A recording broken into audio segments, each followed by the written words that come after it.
कसं आहात सगळे? हा जबात बरोबर नाही सर. का जायचं ही शाळा सोडून? हो सर, आम्हासनी नाही जायचं शाळा सोडून.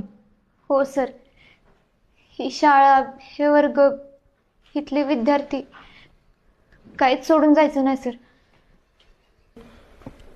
नाही सर, नापास झालो तरी चालेल, पण इथंच थांबणार. आम्हासनी नाही जायचं ही शाळा सोडून. काय करणार आहेस नापासून? शाळेच्या बाहेर गोळ्या बिस्किट विकणार आहेस का? हे बघा, एक गोष्ट कायम लक्षात ठेवा. तुमचं शाळेवरचं प्रेम मी समजू शकतो, पण हे असं वागणं शोभतं का तुम्हाला? बरं ऐका, आज तुम्हाला असं शांत राहून आणि हळवं होऊन अजिबात चालणार नाही. तिथे बाहेर सगळ्यांसमोर व्यक्त व्हायचंय.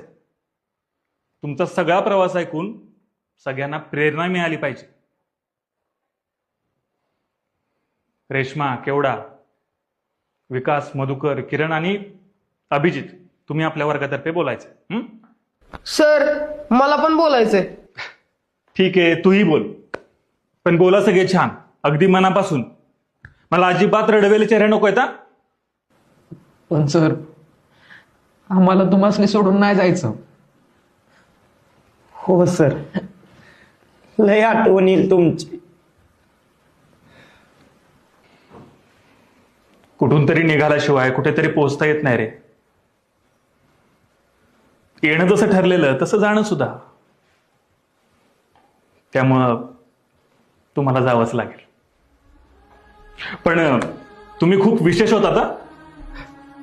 यंदाची 10वीची बॅच एक वर्ग शिक्षक आणि माणूस म्हणून सुद्धा